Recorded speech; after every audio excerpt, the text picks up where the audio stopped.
Hello, this is Let's Talk About Myths, baby, and I am your host, Liv, here with a very rare and thus very interesting to navigate unscripted episode. All my episodes, I like to think, at least, for the most part, sound pretty unscripted, or at least my rants and raves and whatnot, but they are pretty darn scripted because it helps my brain function. However, for these Q&A episodes, they are not. And so we will see how this goes. This is where you get a real taste of my brain, my ADHD, and generally my personality. So here we are for this Q&A episode, and here I am already talking about nothing. So let's dive right in. It is a new year, Kali Kronia. That's Greek for Happy New Year. And, that's what better time than to do a slightly unhinged, much like my Theseus and Jason episode, but one where I just answer your questions. Makes it easier for me, and I get to answer all your stuff. And last year I had so much fun answering all your questions because you asked such good ones. They were really insightful. They make me think. I love Q&As generally. That's why, if you didn't know, all of my Patreon bonus episodes are Q&A episodes. Once a month I put out a topic and I ask my patrons to ask questions, and it's great because by reading other people's questions, it forces you to think in a completely different way. So while I look at these myths all the time in so many different ways, it really opens up completely different avenues of thought and just ways of sort of breaking these things down when other people ask certain prompting questions. And so I absolutely love it. If you want to be a patron, you will get those every month. But that's why I like to do these beginning New Year Q&A episodes too. In addition to the fact that I've had quite the couple of weeks, and it means that I didn't have to write a script while also working on Sparta. So here we are. This is your Q&A episode. Am I going to put music over it? Let's see.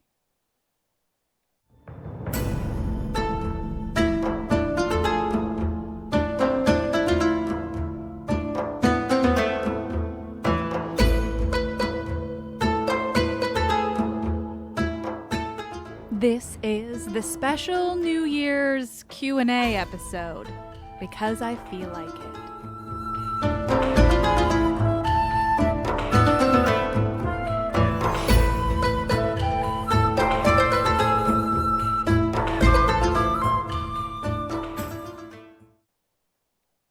Okay, so I asked for all of your questions, over the last kind of month or so, but I also have questions that have been sort of slowly collecting in my form through my website for the past year. So we're going to jump around a little bit, but there's some really good ones from a while back.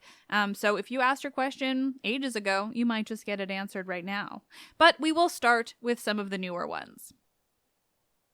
So this one feels like the best place to start. Vera asks, what is your favorite thing you learned through doing this podcast? And what is your favorite experience through the podcast?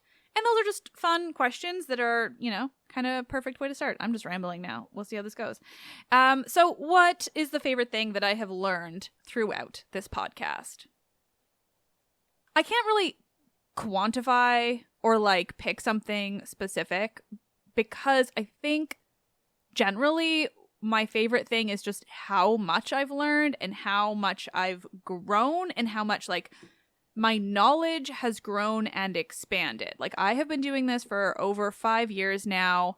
And it just really the way I see the myths and the ancient people and the stories and the context and, the oral storytelling and the regionality and all these things have grown so much that I just feel like I have this incredible grasp on the ancient world, ancient Greece specifically, and how and why they did things. And I'm just really proud of that, I guess. I really love how much my knowledge has grown and like how I see these myths now versus when I started, which is just like this full understanding of the context and the history and all of that. And it just, I think it really, it gives you a completely different insight into the stories themselves, the characters, all these different things. But for me, it just like feels like I just understand the ancient world in this really new and different way. And I just absolutely love it. My favorite experience through the podcast, gods, I don't know. It's so interesting. Like, I love doing the podcast. I love like being behind the microphone. And so I feel like I should say that, like, you know, some of the live events I've done have been my favorite. But that's not really true, because while I love meeting people, well, you hear myself cut off right there. I do love meeting listeners and stuff, but I am very shy and introverted, and just generally awkward. So like, it's not always super comfortable. I guess just like generally how much it's grown and like how many people listen and love it and reach out to me and like all these different things. Like it's very meaningful and cool. And like, I feel like I've really made something here that I'm very proud of. Okay, and we're going to jump right to a funny one, which is from Hyde, who says, first of all, love the show. Thank you. It gives me everything I wanted to know from a young age and is told in much more intelligent, funny, and honest person. So thank you. Thank you. My question is this. How do you feel about Xena? Historically accurate, it is not. But I mean, does the rest of the campy goodness negate that for you? Okay, Xena. So I'm going to answer this having not watched any Xena since the 90s. Like, I did watch it in the 90s. You know, I am an old millennial. And so I was fully around for Xena and Hercules and young Hercules and all of that. Obviously now, the actor who played Hercules in those ones is an absolute piece of human garbage. So we won't talk about that, but we can talk about Xena, because do you know who is not a piece of human garbage? Lucy Lawless. What a queen. So Xena, I mean, I don't remember much of it, but I do remember loving it because I loved the ancient world from a very young age, and it was just fun. I mean, I think there's like some, I don't know about accuracies, but like it's done well from what I remember, and like, nah, I'm pro Xena for sure. I thought about doing like a Patreon series on it, but it's really hard as like one person to talk about a show, because like it needs to be a discussion. So one day I'll figure that out. But yeah, I mean, it's just generally like, it's a fun show. It's silly. And I'd like, I want to say that I want to watch it again. But it's hard sometimes to go back to like that level of 90s camp. Sometimes it just doesn't track compared to, you know, the quality television that we all have access to now. That, and I don't think it's streaming anywhere in Canada, which is just like rude. Okay, this next one is also relevant. Rachel says, how is your cat doing? I haven't heard them in an episode recently, and it would make me smile when there was a cat cameo in the past. Also love your work in the podcast and hope you had the best holiday season. Thank you, Rachel. The cat is doing great. He was sitting on my lap when I decided to answer this question, and then he jumped down because I was not giving him enough attention. But he is very well. His name is Lupin. I am sorry. I named him when somebody was not a vile piece of trash. Speaking of piles of human garbage. But my cat is just Lupin now. We can just forget what it's from. It's fine. He is turning 16 this year, which is precious and explains why his name was that. Yeah, no, he's great. He just doesn't yell into the microphone anymore. Yesterday, I was going to record. I wrote the foreword for the Women of Myth book that was written by my good friends, an ancient history fangirl, Jen and Jenny. And so I was trying to like record the foreword for their audiobook. And like, I literally like hit record, and then my cat was like, I need to do zoomies around the apartment, and he screams while he does it, and you know his nails like scratch all across the ground. Anyway, so like he does still kind of appear in things. I just tend to like edit it out more. If he does something like obvious and cute into a microphone when I was already saying something good, like I don't, it's just rare because he has more space now in my apartment, and he just doesn't yell into the microphone as much. He still yells, just less when I'm recording. That, and I have a microphone that doesn't pick things up quite as much because it is much higher quality than when I started this show and he used to be in all of the episodes. All right, Claire says, do you have any tips for remembering all the names and family lines of Greek mythology? There's a lot of similar ones and I can usually remember the stories but never the names. Oh, Claire, do not bother yourself in trying to remember. So I have like ridiculous memory. I have an ADHD memory, which means that I remember like all the most useless things. I mean, obviously it's not useless now, but like if you tell me like what I have to do today, like it has to be written down in like 18 different places and have like 18 different phone reminders set because I will not remember what I have to do. But like, could I probably just like list like 30 to 40 titans off the top of my head if I wanted to? Probably. Yeah. Like I mean, I think I'm worse at listing them, but like if somebody's like, oh, do you know who this person is? Like it's going to come to me immediately. Like I just really have them all living in my brain. But that's also because it's like all I've been doing for the last 5 years is reading these ancient sources and like, and it helps when you're not, like when you have to take in the information for a purpose. Like I think if I was just listening to this podcast, like if I was switched with you guys, like I wouldn't, because it's not the same, right? Like you're not taking it in and then using the knowledge, whereas like I am taking it in and then using it to relay it all to you. So it's easier to remember everything. But yeah, I don't know. I mean, I would just say don't try. Just like, you know, look them up when they are brought up to you, and like probably the more you have to remind yourself, the more likely you're going to remember. But it's really a mess, and like less so with like the gods and stuff, but with characters, like there are people who have like the same name as other people and they're like different. And things like that. And it's like, yeah, no, it gets confusing. I mean, it's like in the real world, right? Like people have the same names sometimes, or also because like all this stuff was developed over like 1,000 years, like often the names change or spelling changes or all these different things. Like, oh my gosh, it's trouble. So I would say don't stress about that. Just keep doing your best and learning, and you know, it'll come to you eventually. Or some of them, not all of them. You don't need that. There's freaking thousands. Okay. This next one is from Emily, and there's a good running joke on my Patreon because I have so many Emilys. So every time I see the name Emily now, I just think about that. So thank you, Emily. If you're a patron, thank you for being one of my many Emilys. Okay, Emily says, first off, thank you so much for creating such a wonderful place for people to learn about Greek mythology, even if it breaks your heart at first to learn that some of the classic things you quote-unquote know are not true, such as Hercules is Heracles, Atlantis is not real, and Medea is the real hero in all of Jason's stories, for quick examples.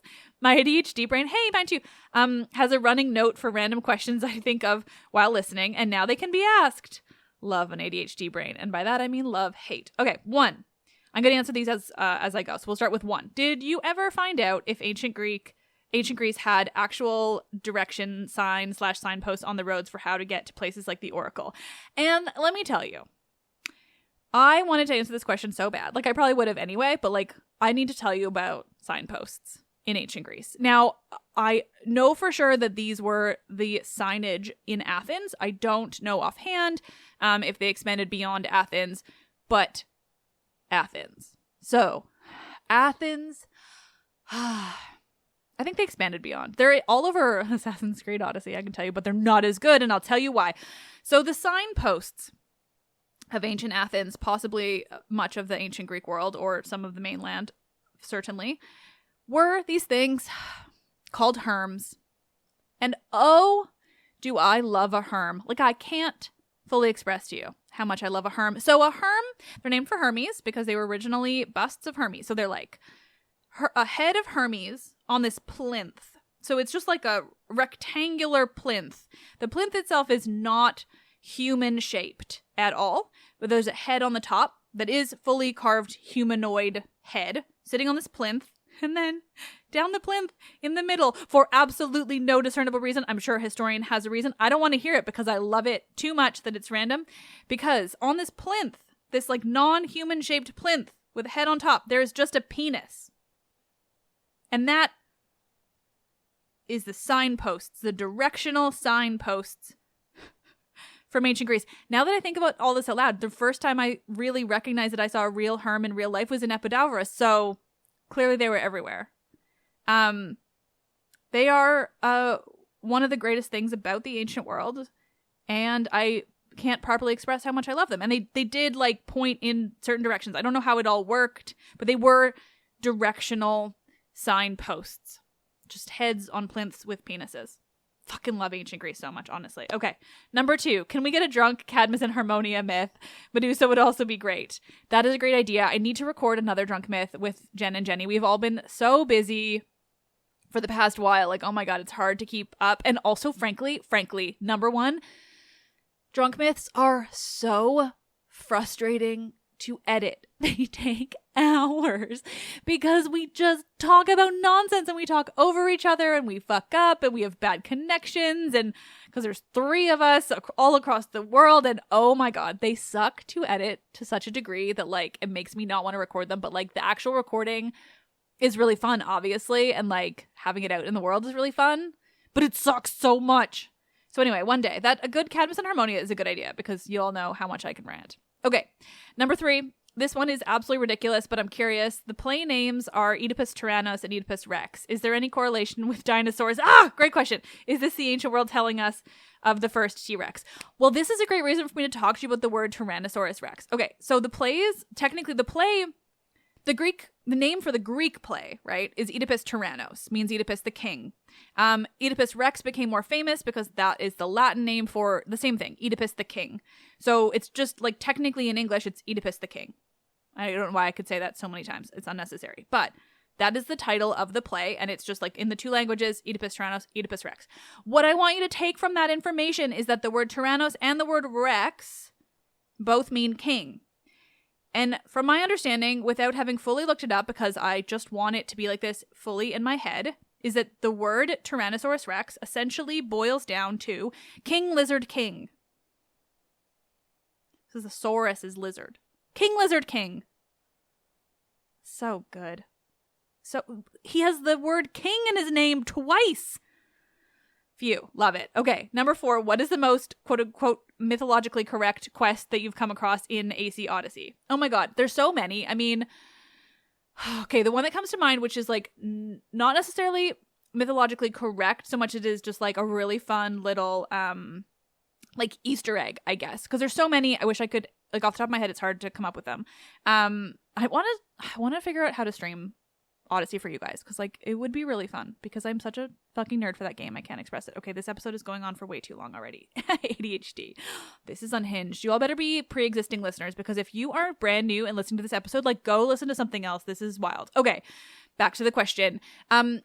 So this is like my favorite Easter egg quest, which is that there is a guy in Focus where you have to help him because his, like, ultimately the end of the quest is like his grandmother was an oracle, but like, of course, the AC Odyssey has the whole like overarching quest line of the game is that like there's this cult of Cosmos, which is not mythological. It's not ancient Greek at all. It's totally invented for like the like Assassin's Creed level of the game. So it's totally invented. So like this guy's grandmother, he finds out that she was an oracle and she was like working for the cult of Cosmos. Obviously that part's not mythological or historical at all. But up until you learn that like that is his issue. So you meet this guy, his name is Lycaon, he's living in Fokis, and you have to do all these things for him that give you like really heavy Myth of Lycaon vibes. Because the Myth of Lycaon is obviously, if you all have listened, like it is the first werewolf story, or like a werewolf story from ancient Greece. Is where we get the word like lycanthrope. And so up until you learn about his grandmother, you're doing all these things that like, and the people are talking to you and everything suggests that he's a werewolf. It's amazing. Like it isn't part of it, but like I love that there's all these little Easter eggs. Like I think the first thing you have to do is like go get a bunch of stuff for him that's like surrounded by wolves. And then you have to like give it to all these people, and they make all these like comments and hints that like, oh, I don't know, like the full moon is really hard for him, and like, oh, he's fighting with his inner demons, or like I forget what everything is, but basically every single thing that people say to you up until the point where he reveals that like his grandmother is an oracle, it gives these hints that he is going to be Lycaon the lycanthrope, the werewolf, and it makes me so happy. I kind of wish they were able to like pull it through all the way and like make him a fucking werewolf, but all the same, like all the little Easter eggs are very fun throughout if you know that level of myth. That said, like there's just so much. That's a great game. It's so historically good and accurate, and like, I mean, obviously not fully accurate, but like there's so many accuracies, and the mythology is so much fun. Obviously the Atlantis makes me want to scream, but otherwise it's so good. Okay, we have so many questions and honestly so little time at this point, so I'm just gonna keep scrolling. What else? Okay, this one is from Dallas, who says, I feel like most religions have some sort of story about how the world will end. Norse, Hindu, Christian, off the top of my head. Did the ancient Greek mythology have any predictions or stories about how the world would end? Did they even think it would? Also, I love your podcast. I've been listening since the Arachne story back in the day, and you have brought so much joy and made me remember why I love Greek myths in the first place. I wish you all the happiness you've brought me. Oh, that's really nice. Thank you. That last sentence got me. Okay.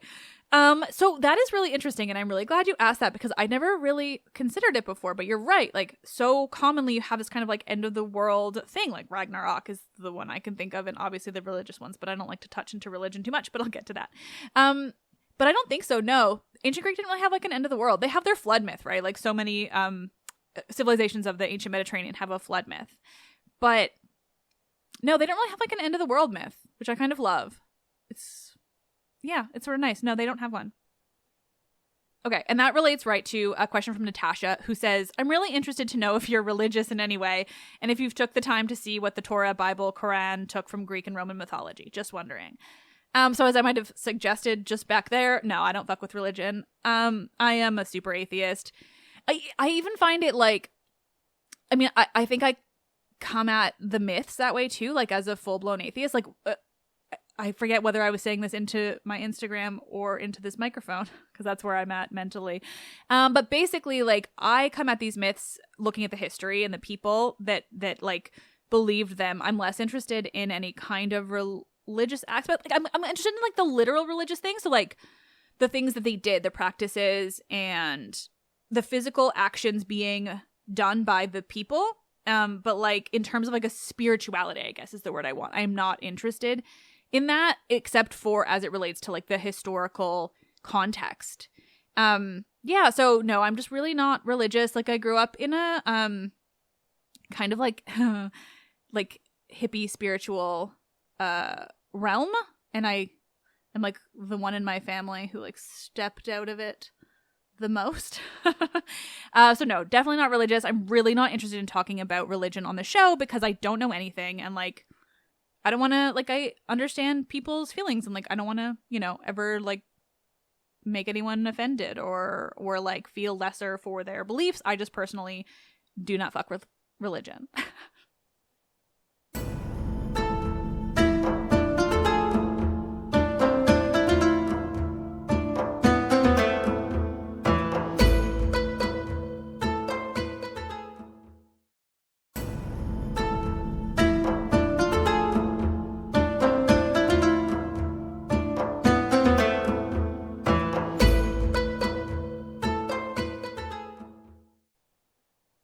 All right, now we're going to pull it back to a question from earlier in the year that's just been sitting in here waiting to be answered. So Shay says, have you ever done an episode on just Demeter? She's very interesting, just really hard to find stories about. Did she have a husband or was she lucky enough to be unwed? Okay, there's a lot, a lot to answer in here. So I have done an episode on Demeter, but basically in terms of Demeter, like the primary story that we have revolves around Persephone. Like her search for Persephone and, the incident at Eleusis with the baby and all of that, which is all told in that same story in the Homeric hymn to Demeter. That is like it's her number one myth. That's like her most detailed myth. It just happens to also revolve around Persephone. So I have told that in a couple of different ways, including just reading the Homeric hymn to Demeter to all of you. So you can go back and if you just search the word Demeter, basically like the long running thing I have to say for people looking for episodes, if you Google Myths Baby and the character name that you want, so Myths Baby and Demeter, you're going to find the episodes I've done on her. So it's an easier way of doing that. I'd link to things, but like there's too many places to listen to podcasts and all of that. So, that's all to say, yes, I've done episodes on her, but it is going to be the stuff about Persephone. She kind of like features in here and there in other myths, but she doesn't have like other major stories other than like there's the mysteries at Eleusis, which one day I will go into much more detail with, but because it's so historical, it's like an actual mystery cult that people practiced. It's trickier for me to research. So it's more of like a process. But that said, like, so did she have a husband? So it's interesting when you're looking into these things and when it comes to like translations and people interpreting these things, because so often they interpret like anytime a woman has a child by a man as like quote unquote marriage. So a lot of times like people will call like a bunch of different women Zeus's like wives because he had babies with them, which like obviously I do not do because that's nonsense. And it is an ancient world. Like we are talking very different marriage practices and all of those different things. So like, you know, it is what it is in terms of those interpretations, but I don't do them. But there are like versions, I think, where they would like call Demeter like one of Zeus's first wives before Hera because she has Persephone with him. That said, she also is like once she's assaulted by Poseidon and gives birth to a horse. So that's a thing because Poseidon is awful. But in terms of like a traditional marriage, she does remain unmarried in a pretty great way. She holds a lot of power because of her role as the goddess of like the harvest and like basically food. And so she really has a lot of control in a really interesting and sort of meaningful way. Okay, and then Vel, they say, will you ever do a mini myth about Asteria? And I think I have. I'm going to like answer this question without even looking back onto what I have and have not done and how I did it. So back in the day, I was doing those zodiac episodes, right, of all the zodiac signs throughout the year. And if I recall, Asteria is sometimes the Virgin in Virgo, but maybe I'm totally wrong there. Basically, Asteria is the goddess of stars. She does not have stories. So there's not really any way that I can do like a myth on her. I actually just answered this, funny enough, in my Patreon episode, just like yesterday. So I have a bit more in my head. So she's the goddess of stars. There are some associations with her and the island of Delos, which is where Apollo is born. But that seems to kind of come in later. Like basically she's just one of those the many, many gods that you guys always want to know so much about that I have no answers because they're just like a god of a concept. They exist to be that concept, not to, you know, really have much more to them beyond that. So she just is the goddess of stars because there are stars and so they had to have a goddess. And Vio says, aside from it being mythology, what would you say the likelihood of mythology being real? So that's a fun question, and I'm going to answer it in sort of like probably an unexpected way. Like, maybe not unexpected at all. I'm not going to edit that. So, I mean, I think that like so many of these stories are based in, like not based in real things, but like kind of based in real things. So like, let's use the Trojan War as an example because it's obvious, it's one of the most obvious ones, but it's also the one I can kind of think of. So, I don't think the Trojan War happened. I do think probably there was like a big war between the ancient Greek world and the Phrygians or somebody in the East. The Phrygians being like the people who were in Turkey, or maybe the Hittites who were there before, I think. So I think there was like some kind of war and there was some record of it or some sort of remnant, and then the stories of the Iliad were created around that. So I think things like that exist. Like I think certain monsters existed to explain things the Greeks found around them. Like basically I don't think anything's real, but I also think they didn't pull all of it just like completely out of their imaginations, right? Like there was some kind of basis in something that inspired these stories. And then Rebecca said, where are the best places to get mythology books that are not Amazon? So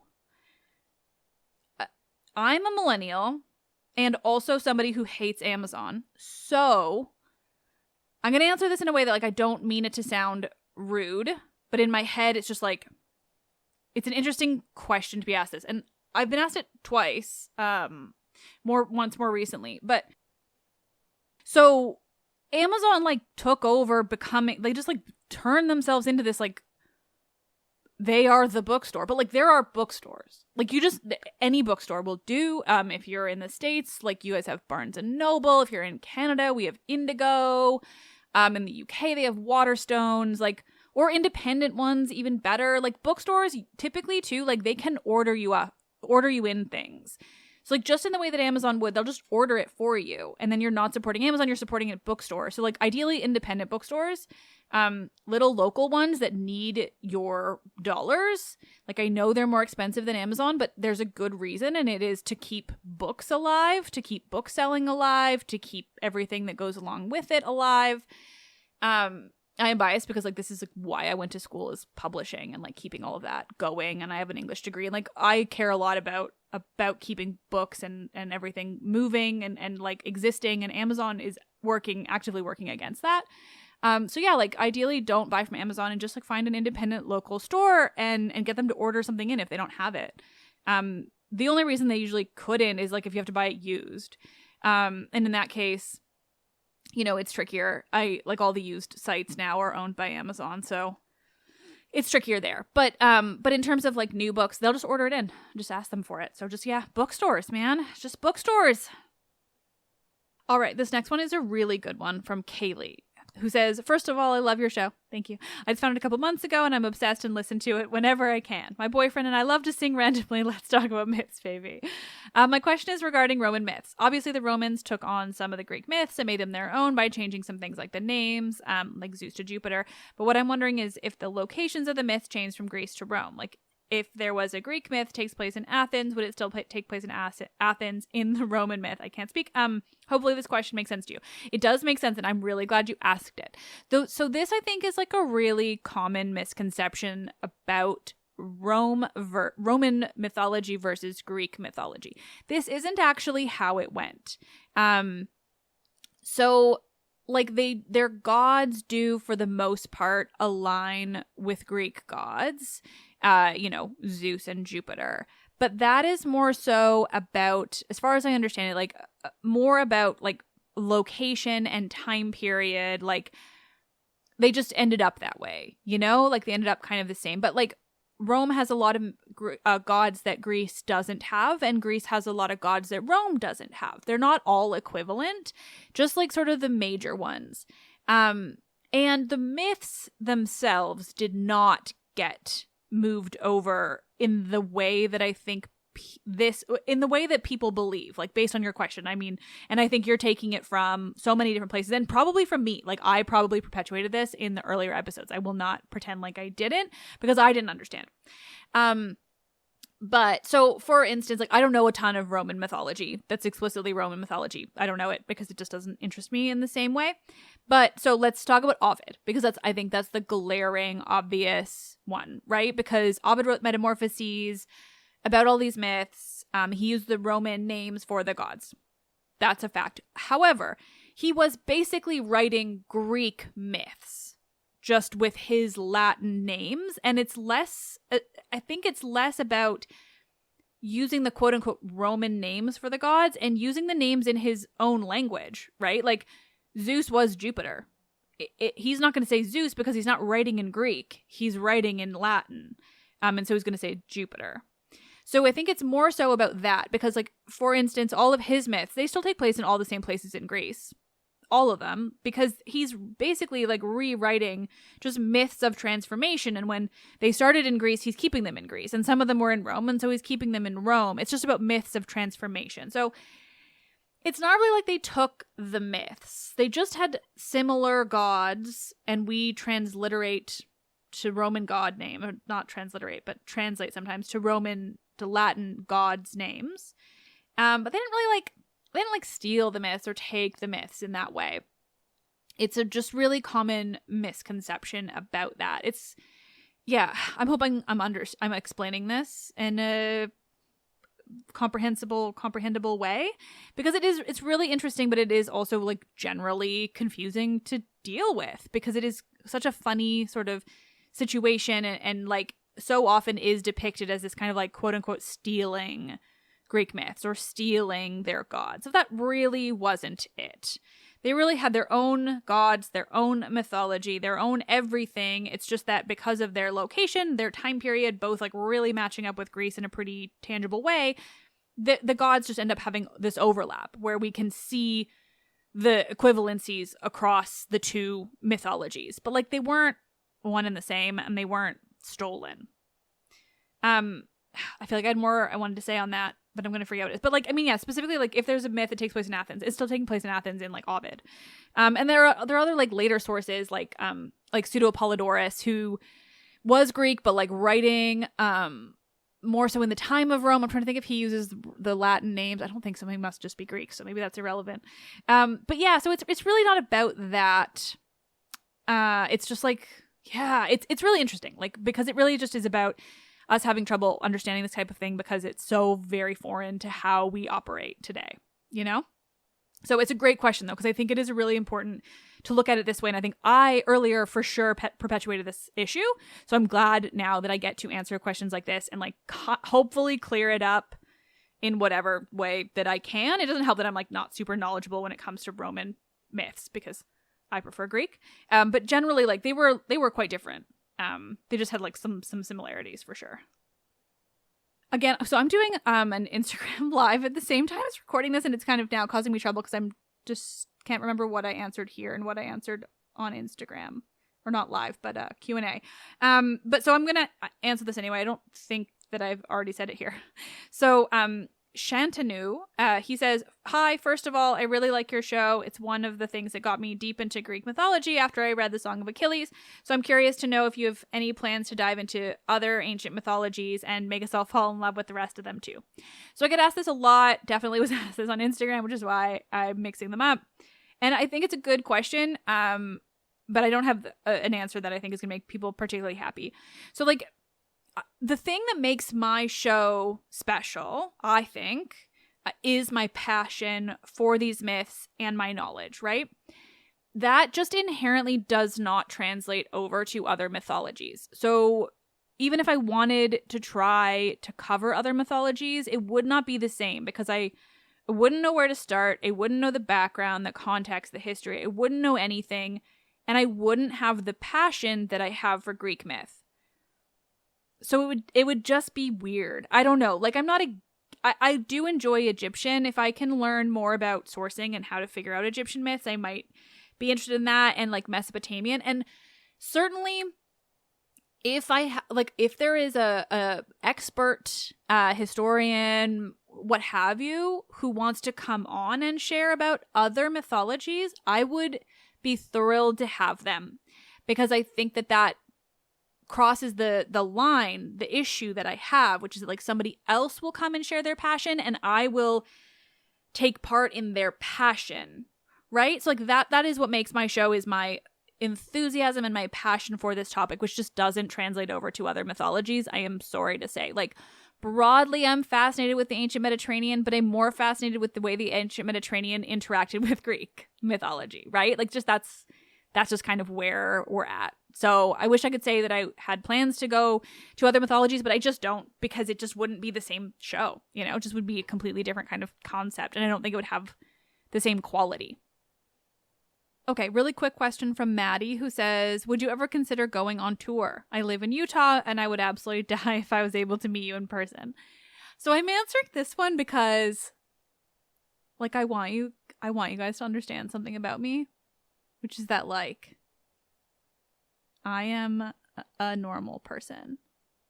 I just like talking to a microphone for you all, which I love doing. But like, so I talk about this with my friends like all the time, because the thing I will never get used to or comfortable with when it comes to having this show is like people thinking that I am someone worth meeting, I guess, or like the way people get excited when they meet me, or like get excited at the prospect, I guess. So like I really fell into this show. I just did it because like I was sad and lonely and needed an outlet. And now it's my career and I have things like this, and like it's really flattering, but I am such a shy, weird, awkward, introverted, neurodivergent, nonsense human that like I get immediately like so uncomfortable. Like, not that I dislike these interactions, but like, oh my God, they give me such anxiety. Like I cannot even express it. So like that's not really an answer to this question, but it is like an insight into my brain. Which is that like, I mean, maybe if like the right type of live experience were presented to me, like I don't know what I would do live, because it's just me, and like I did 2 live shows before the pandemic, and oh my God, I've never felt more uncomfortable in my whole life. Like I don't feel like they went well. I didn't like, maybe in hindsight I enjoyed myself. I can't even confidently say I enjoyed myself. Because like, oh, it's just so weird. Yeah. So, like, I mean, with like the right opportunity, maybe, but oh my God, the way I would have to like step out of every level of my comfort zone to deal with that, like I can't even express it. Oh my God.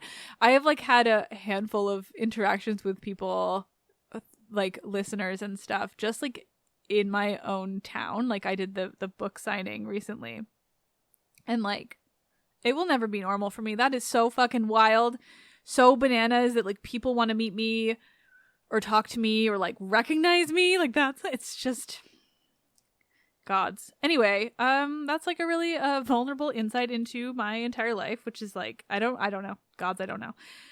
Maybe on a book tour one day. Oof, even that would be easier, but like, whew. Okay. Anyway, thank you for asking though. Like I do appreciate it, and I appreciate being able to like make that clear, I guess.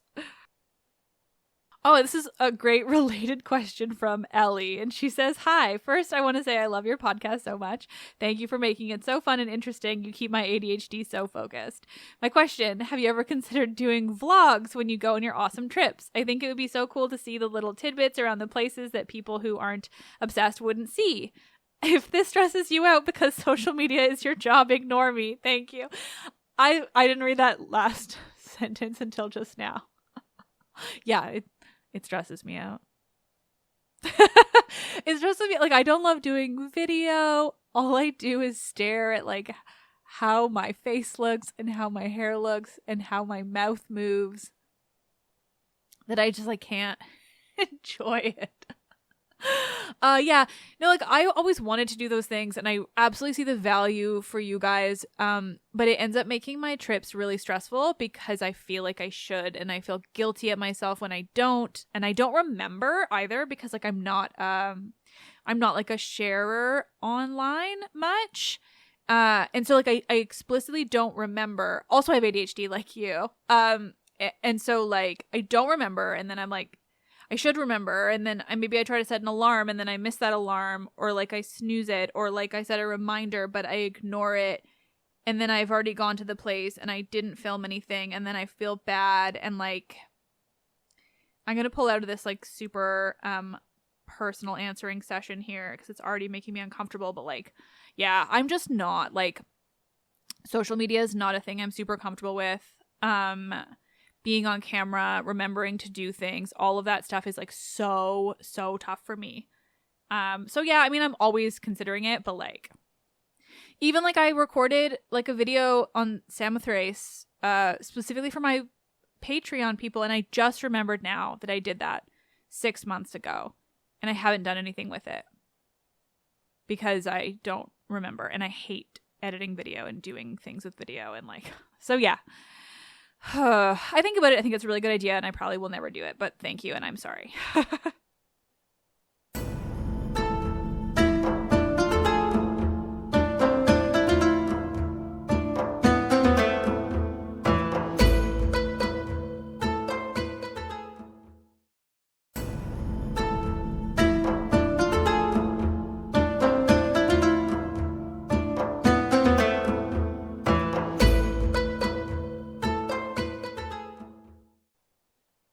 All right, so Connor asks a really interesting question, and he says, in her book, Rain, A Natural and Cultural History, Cynthia Barnett argued that rain influences ancient religion. She notes that polytheism correlates with more humid regions, and more arid regions, like ancient Israel, produced monotheism. She postulates that the harsh, arid climate with cycles of drought created the notion of a god who punished and giveth and taketh away, in quotes. Versus more lush areas like the Indus Valley had a set of gods who do not necessarily punish, but instead act like humans. How do you think this hypothesis fits into the ancient Greek world from both religious and climate standpoint? So obviously I've not like studied any of this stuff, and I'm like deeply not scientific. So this is just like my own immediate like gut reaction to this, which is that like Greece is not particularly lush. Like, it's not humid now. I don't know if it was then. It's not like a jungle. Like, it's pretty arid. Like, not like a desert. Like, not like Israel. But, like, it's not humid. It's not like the Indus Valley. So, I don't know. And also, like, Egypt is Egypt. And they were, like, super polytheistic, you know? So I don't know if she addresses any of that in her book, but to me, those are really big standouts where, like, yeah, I mean, it's Egypt. They were like one of the earliest polytheistic in the region. And Greek, yeah. I don't know. I mean, it does not like fit well with my knowledge of those places personally. All right. Haley had a really a great point that I did not read before I did this, but okay, here. So Haley says, if you absolutely had to choose who out of Theseus or Jason is the biggest douche, who would win? I've listened to your podcast so much and love how much you have ranted about both. I've only felt that way about Poseidon, as in my learning and reading. It seemed if there was a problem, disfigurement, or catastrophic event, he was usually at the bottom. So it was refreshing, 2 new ones. It's like a weird song. Shag. It's like weird snog. Sorry. It's like a weird snog shag marry choice. That was great. So since you asked this question, like about 2 weeks later, because this is on December 7th, which I find this very funny, I released that episode where I just did exactly that. So yeah, no, I go for Theseus for sure, but you're right. Poseidon is the fucking worst. I mean, he is overarching the worst out of everyone. But yeah, no, I go for Theseus, and I have a lot of arguments to be made in that episode. So if you want to hear me do exactly that in an absolutely unhinged and really entertaining way, listen to the episode I did. I think I called it like Holiday Special Battle of the Bastards. Yeah, that's what I called it. It was very fun. So listen to that, because I definitely did exactly what you want. All right, good question from Yvonne. And she says, if I wanted to write a mythological retelling story, what's your perspective of writing Achilles, Patroclus, and Briseis' relationship as polyamorous? Would it be too unrealistic? So my thought on that, and I'm going to be really blunt about it, because this is just where I come from when it comes to that relationship, is I find it pretty problematic and just ick to romanticize Briseis in all of that, because Briseis is absolutely not only a prisoner of war, but like she is abducted from her people. Every man in her life is killed around her, and then she and all the other women are abducted with the express purpose of becoming sex slaves, basically. Like that is the truth of the story as we have it. Is that Briseis is fully abducted, watches everyone die, and then is used as a body. It's horrifying to me. And so I really have a lot of trouble with any kind of romanticizing around her and her captives, whoever they may be. It's just not, it's not for me personally. That said, I think a polyamorous relationship broadly in Greek mythology is not unrealistic whatsoever. In fact, arguably quite realistic. I think you just probably want to find a threesome or what have you, like that is not so explicitly non-consensual. All right, got a question here from August, and they said, could you talk about the myth of Selene and when they suggest she was replaced? So Selene, there's not a lot of myths around Selene. There's Selene and Endymion, which I don't know well enough offhand to talk about now. But basically Selene is not featured in a lot of stories other than just as the concept of the moon. So her name features in a lot because she's the moon. And like, if the moon is there, so is Selene. It's like Eos, right? Like a rosy-fingered dawn. She's just there because she's the dawn. And so Selene is just there because she's the moon. Excuse me. And so as for a replacement, I don't see her, like I'm assuming you mean as Artemis as the goddess of the moon. I don't see her as a replacement, or as being replaced rather, so much as the world evolving and there seemingly just needing to be fewer individual gods, or rather the more important gods taking on outside roles as a way to like almost consolidate. Unintentionally, but to consolidate, which is why like Apollo becomes the god of the sun, kind of takes that away from Helios, and Artemis becomes the goddess of the moon and takes that away from Selene. And I don't think it's like anything to do with Selene. I don't think it says anything about her character or her importance in the earlier stories, or really like anything about her. I think it just says something about the culture at the time, what was going on, and just like a culture that just maybe needed fewer deities and like less sort of convoluted stories, maybe, like, if that makes any sense. So yeah, I don't really see it as replacement. I just see it as kind of like consolidation, but like in a really almost positive way, just saying something about what was going on with the people in the place at that time, you know, because remember, these stories spanned like 1,000 years, and so much changes in 1,000 years, right? Like, picture the world 1,000 years ago. Nothing resembles it other than humans just existing. So think about that in the ancient world and how much can change over 1,000 years. And I mean, think about religion now, right? Like, yeah. So I think it just is more about that, how much changes over centuries and centuries, and what that ends up meaning for religion. Okay, so Amanda asks, have you done anything on the Divine Comedy? I know it's not Greek or Roman mythology, but it is old as fuck and has lots of the characters and references to it. That's a great question. So I actually like briefly had this whole goal of doing like a whole podcast series on the Divine Comedy because I really enjoy it. I think that it's really interesting, and it does obviously feature Virgil in a really fascinating way. Of course, it's like heavily Catholic, but the history involved and the poem itself really do interest me a lot. I quite enjoyed Dante. But that said, like, I don't have time to do anything else now. Like, the podcast really is like my whole life. And the things that I work on outside of it are like trying to put out more books of mythology and maybe a retelling one day and things like that. So unfortunately, I just don't have time to like really do anything else.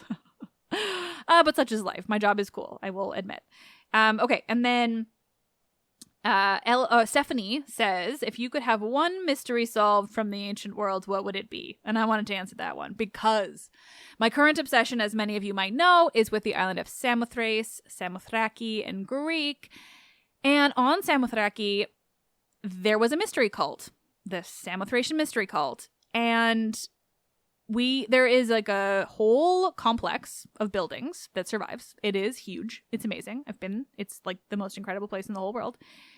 But regardless of everything that survives, which is like a lot of buildings and we know what those buildings were for the most part and all these different things, it's primarily Hellenistic, but there was definitely a presence there in archaic and classical periods.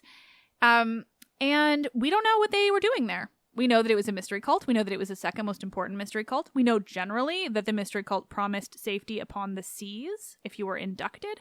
We do not know what an induction looked like. We don't know what the process was. We don't know even what gods were worshipped there. The interesting thing about this complex, this temple complex, or rather not temple, the sanctuary complex, is that there actually is no temple. There is no dedicated temple on this entire enormous sanctuary complex. Not a temple. And the other weird parts are like, so there's so the one building that survives most, it's not a temple, but it was like this big structure that they did a bunch of stuff in, and we generally know like maybe what they did in there. There was like some places for burning things, for sacrifice, blah blah blah. This building, and it's sort of like the focal point, I would say. I'm going to forget what it's called, of course. That would be really helpful if I remembered. But here we are, and we're already an hour in, and I don't have time to go look it up. So it's this main building. It's like if you Google the Sanctuary of the Great Gods, that's what it was called. And so we know that they generally it revolved around the quote-unquote theoi megaloi, which means great gods.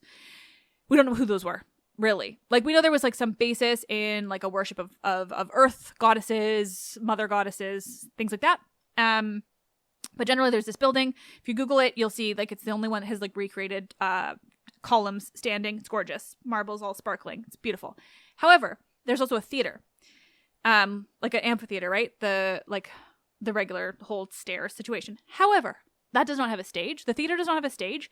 And actually the theater is like not directly facing anything. It's kind of like off on a weird angle where like basically because of that, because there's no stage and it's not facing anything that could have been used as a stage, we don't know what the hell they did.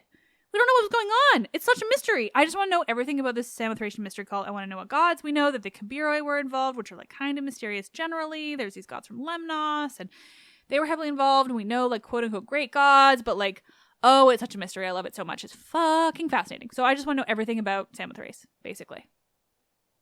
Okay, of course, I should have known how long this was going to be, and I still have so many questions left. We're going to try to bang through a couple of them. So Aubrey says, do you have a recommended source for the Kypria, or what could be understood from it? No, I wish. Yeah, no, the Kypria was probably amazing, and there are definitely like some fragments that exist. So theoi.com is always going to be your best bet. They probably have the fragments on there. I don't know offhand. There's also this 2-volume set. Like if you are dedicated, you have to be real deep dedicated to get this or to use it or like find any kind of value in it. But there's this 2-book set. I source it in like almost every one of my episodes now. It's called Early Greek Myths by Timothy Gantz. It's essentially a source book. It's like he basically read every single thing that survives and looked at like all the pottery at all and like put it all into one place. So it is not like a narrative story. It's like this person tells us this, but this person tells us that, but this person tells us this about each concept and myth. So it's like amazing. I love it. Like it's really good for me, but like you really have to want like a really academic, like really nitty gritty source in order to use it. And it's like $150 for both. Like it was not cheap. So just like there would definitely be stuff in there. But that's, yeah, it's tricky. But no, the Kypria is just, I mean, like any lost sources, which is another question that I have here. So, okay, hold on. Sorry. Back to Eleanor, who says a bunch of nice stuff, but I'm trying to make it real quick. So I'm going to go right to your question where it says, also, will there ever be a chance for us to find more ancient texts that contain unknown/lesser known myths? The more I listen to you talk about what we've lost, the more I have a small, maybe foolish glimmer of hope that something somewhere might be found. Good question, Eleanor. I mean, it's not impossible. It's really not impossible. Who the fuck knows, right? But like, I mean, I have that same hope too. Like, it's not like we've found everything, or like rather like found everything that there is to be found. It's not impossible. Like papyrus is found all the time because it survives in really interesting ways. Like, I mean, honestly, probably not, but like it is not impossible. We can all have that glimmer of hope. Who knows, you know? Oh my gosh. Okay, so somebody who I think all I got was your pronouns. So she says, how do you get yourself to complete such long books? And I wanted to answer this because I want you all to know that I don't read at all. I do not and I cannot. I have ADHD and like I love reading, but I really have to be fully enthralled in something. And like for the podcast, I do not read every word of everything. I absolutely do not. If I have an author on the show, I think I've always read the full books. Like I really do my best, but like I've limited time and energy. And like sometimes I find that like too much of my life is based around mythology and I have to branch out because like it's just becoming too much and I need other things in my life. So I definitely don't read everything. Like I really scroll. I have learned the art of like finding what I need in a source without having to read it all. So, like, the plays I do read, yes, which is why they're always so damn long and, like, all those different things. But there are ways that you can know everything without reading everything. Like, I am incredibly knowledgeable, and I definitely do not read the whole of every book. It is impossible, and I want you all to know that because I think it's reassuring. Okay, and then Shay says...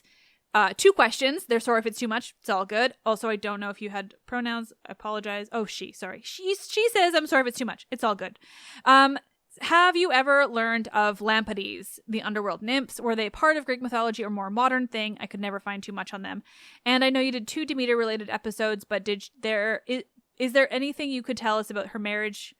The marriage between her and Zeus. Oh, interesting. Again, sorry if it's too much. No, it's not too much. Thanks, Shay. That's great. Sorry, I'm trying to like rush things now, but I really want to answer more. So, first question, Lampades. As far as I know, they are Greek mythology. They're just one of those characters that it's like, they were there. Like with nymphs, that's often just like they were there because their purpose was to just explain like, or their purpose was just sort of to like, to be there, for lack of a better term. So I do think that they're from the Greek myth, but there's just not really anything to know about them beyond the fact that they were there. They were the nymphs of the underworld. That's it. And the Demeter question, it's great that you phrased it that way because it really harkens back to what I talked about at the beginning, which is that so often when you read sources and particularly interpretations of sources, they will do things like call, like if somebody had a baby with somebody else, they will call it a marriage, even when there's not any evidence that it was any kind of like union, like an actual technical thing, right? So we just really know that like Demeter had Persephone and Zeus is the father. And sometimes it is called a marriage, but I think that's just more to explain almost like Persephone's legitimacy, maybe. Yeah, so often it's referred to as like she's an early wife of Zeus in order to explain Persephone, but like that's really all that there is as far as I know. It's just like that kind of just a statement, and that's it. And because like marriage is not considered in the same way, it's not like they were married and got divorced or whatever, right? Like there's not even an explicit marriage. It is really just, I think, to explain the union itself, and then like called a marriage when really it's just like a physical union that resulted in a child. All right, Jay asked a great question. They say, would you ever consider doing a series like the Atlantis or Sparta on ancient Greek and Roman magic, not just the mythical witches, but, quote, real magical practices that existed in the ancient period? Love the show so much. Thank you. I would love to. That is a question on sourcing, mostly. Like, I don't really know where to look. There's a lot of things I would love to do, like a big deep dive series on, but I need to learn more about sourcing. That said, like I've done kind of episodes with experts and stuff on those types of things in the past, which are sort of a fun workaround for that. So I'm always happy to have anybody on who can tell me more about, you know, their version of magic. We did have that great conversation episode where we talked about Roman quote unquote witches, which basically were doing like the same thing as the men, but the men were being called medica and the women were being called witches, which is like fascinating and patriarchal and weird. That was with Christy Vogler, I believe. Yes. Sorry, I talked to too many people and I remember all the conversations and then, yeah, but it was absolutely fascinating and wonderful. So you can definitely listen to that. I would consider it. It's just about like where I would find all the information that I need, you know? That is often the trick. All right, Brian has a couple questions. The first is super relevant. How do we know whether the stories that don't exist are gone for good or simply not yet discovered? We don't. We absolutely don't. You never know. You absolutely never know. And two, is there anything else known about Chrysaor besides the fact that he was born from Medusa's neck along with Pegasus? Honestly, no, I don't think so. Like, I think that's it, which I think is so fucking funny. I could be wrong, but like from what I remember, no. And I love it that way. All right. And then Gayatri, I hope I pronounced that right, bear with me, said, could you please explain what inspired your logo and what it essentially means? I wish I had like a great explanation, but it's much like my the podcast name, which is that like I didn't think much about it. No, but my logo was created by my good friend Matthew Dunleavy. And honestly, like I just was like, hey dude, could you like make me a logo? And he was like, yeah, do you want to like send me some thoughts? And I was like, sure. Red figure pottery and like characters. And I think he did it. Like, the guy on it is Daedalus, right? He's making Icarus's wings, and the woman is just kind of like a woman. She's like a goddess or a person or, yeah, there's really not much to it, frankly. Okay, another quick question from Ira. They say, Lore Olympus related, but on there, do you think Dionysus will make an appearance? And my answer is yes. Oh, he will. We have already been given the origin of Dionysus. And yeah, no, it has been begun, right? Because think back it's like really early in the webtoon where there's that scene where Zeus and Poseidon and Hades are all down on Earth and they are in Thebes and they are in the palace of Cadmus. And Zeus has a little thing with Cadmus's daughter, Semele. So he is coming. And I definitely talked about this with Rachel, but I don't remember if it was on or off mic. So I will not say anything further about what I know, but you can go and listen to my episode with Rachel, the creator of Lore Olympus, to remind yourself of what was said, because I don't remember. I just know she and I talked about it. But regardless, yes, he will definitely make an appearance because it has already been suggested and I am here for it. A quick one from Tom who says the Song of Achilles or Circe. My answer is the Song of Achilles, no question. I wish I liked Circe more. I am sorry. Okay, this next one comes up a lot. This is from M who says, a bit of background. I've applied to do a degree in classical civilizations. What was your experience studying classical civilizations at degree level like? What was the best part? So I graduated over 10 years ago now. which is weird, especially because it feels extra weird to me because I did not go to university straight out of high school. I waited until I was 21, and now it's been 10 years even since I graduated after that. Getting old is weird. But regardless, so yeah, I mean, I remember really enjoying my degree. I did not do my classics degree with the intention of using it. Like, I did a double major with English Lit and classics because I had every intention of working in publishing. And I did do that for a while, and then I left it, and then eventually started the podcast. So it's kind of weird. Like, it was not my purpose. It was truly that I was like, I am such a nerd for this stuff that like I just want to learn it anyway, so I might as well do a double major. And it just worked out for me. The one thing I would say is that like I was not told at the time, and I wish I had been told, of how important it is to learn ancient Greek and Latin. Learn ancient Greek and Latin. Make sure you take it. Learn ancient Greek and Latin. Do it. I can't express that more. One, because it's awesome. It's fucking awesome. And I don't know them, and all I want in the world is to know them, and now I like don't have time to learn. Oh my God. But do it. It'll change your life. Do it. And otherwise, I think you'll have a great time. I don't know. It's been so long. It was fun. I think it's probably better now. Like, I was going to school in 2009, and like, yeah, I think it's really good now. I think you're going to have a great time, and just, oh my God, enjoy it. That's great. Another quick one from Morgan, who says, are you working on any books? I used your handbook on a series of speeches at my college. 1, thank you. That's very nice. 2, yes, definitely. So my handbook was like, I absolutely love it. It's been so cool. Did you guys know it sold 50,000 copies? 50,000. That's all thanks to you all. That's fucking crazy. My mind is blown every time I think about it. However, it was a commissioned book, which means the publisher came to me and they said, we would like you to write a quick introductory handbook that just introduces all of the gods, their major stories. We don't want a ton of detail. We want it to connect to pop culture. That is the purpose. And I wrote that, and I like it. However, that's not what I would have written if I was given free reign to write a book. And so I am now working on what I would write as a free reign. This is my book of mythology. This is the stuff I want to talk about. This is the level of detail I want to go into. Let's be honest, it's all me talking about the women. So I'm working on that now.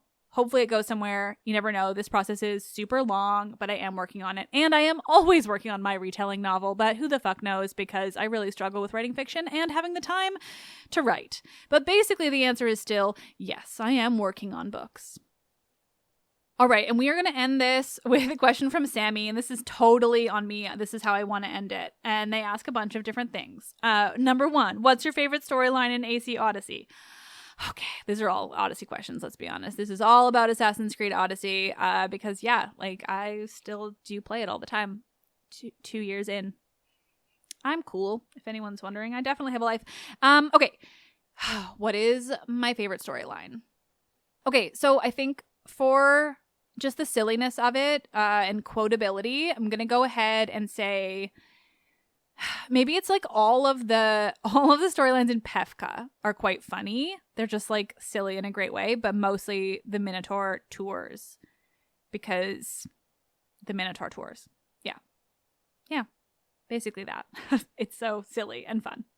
And also I love that like that's not actually where the real Minotaur is. It's like in the rest of Crete, and they're like, nah, this is our whole brand. Like, I respect that. Making your entire brand off the Minotaur. All right, favorite place in AC Odyssey. Probably, I think just for the love of it, I'm gonna just say the Acropolis, because I think having that kind of idea of what the Acropolis would have looked like, because it's pretty damn accurate, and that's what thrills me the most. Like, not everything is accurate because they had to invent a ton of stuff because we don't know what was there. Like, it's lost, right? And so, like, while everything is really accurate in terms of just general knowledge of ancient Greece and architecture and things, like the Acropolis is one of the most accurate in the most sort of viscerally beautiful way. So I will say the Acropolis.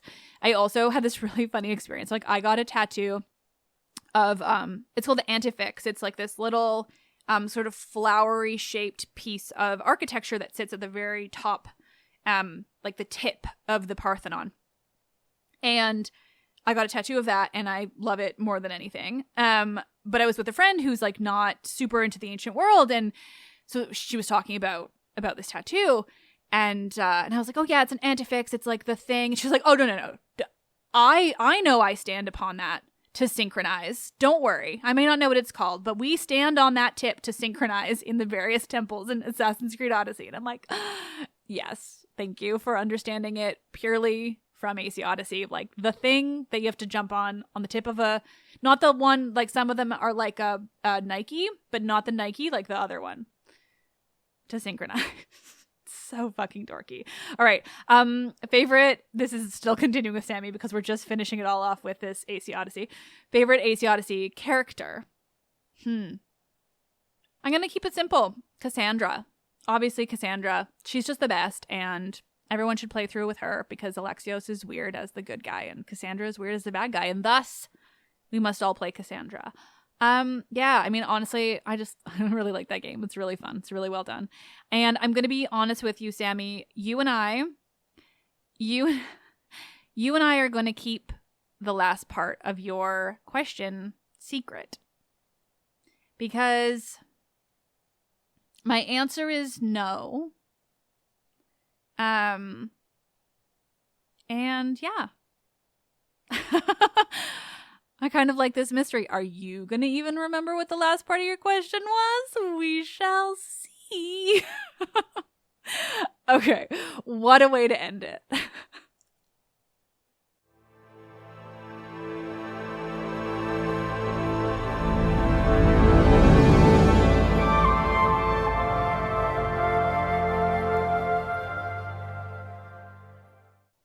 That was really fun. Thank you all so much for asking these questions. Yeah, it was great. I really enjoy doing these Q&A episodes. So I'm glad you guys like to answer questions or to ask questions, and it's really fun. And also just like so free and loose and really bad for my ADHD. I want to tell you guys how many times I stopped and started this because my brain couldn't focus on it. Whew, but it was fun. So thank you all so much. Thank you for listening. However long you've been listening. Holy shit, I've been doing this for 5.5 years. It's 2023. What is even happening? Very cool. This is still my job. I had a really, really bad year in terms of the podcast.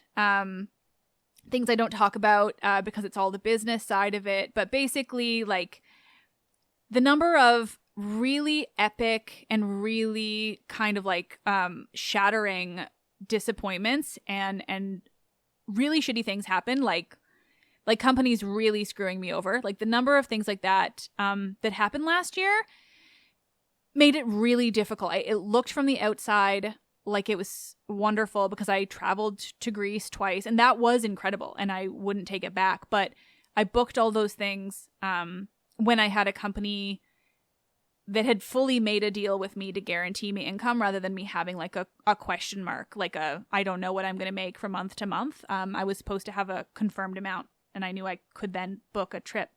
And that got yanked out from under me at the very last minute, like about to sign the contract, like just truly unprecedented level of bad business behavior is what happened. And it was really, really difficult. And then a ton of other things happened. And then we spent the last 5 months trying to find another deal that would give me some semblance of security in terms of how my income works. And then that's still not fully finalized. And because of what happened last year, I've had a lot of trouble being sure that it's going to be, because I got burned so hard. And anyway, that's really all to say. It's been a really, really tough year. And there's been a few times where I've just sort of wondered what on earth I'm doing, because the amount of work that goes into it, and then without having a guarantee of like what my life is going to be like, it can be really tough. It's really it can be tough. But I love it so much. I love you all so much. Ultimately, this is the coolest thing in the whole world, that this is my job. And I will not get burned twice, so things are going to be looking up for 2023, and hopefully that shows in the show. Even just with my I don't think I showed it very much because I'm also really good at masking. But I just want you all to know, it was a really tough year, and I'm coming out of it, and I'm really glad that you're all still here with me and listening and commenting such nice things and just like being around. It's the reason I can keep going. So I'm really, really grateful for all of you, for everything that you do in downloading and listening, and it means the whole world to me. So thank you. And next week, Sparta. It's going to be really fun. I've been working so hard with Michaela. Michaela, my amazing assistant, has really taken hold of this Sparta, and together we are making a really incredible series. And the conversations that I have had, I recorded them all in the summer, so like, but I've been listening to them again, and oh my God, like we're diving into history wholeheartedly in a really fascinating way, and I'm really excited for you all to hear it. So yeah, stay tuned for that. It's been a time, and really thank you all so much for listening and being around and generally just being great. I am Liv, and I love this shit.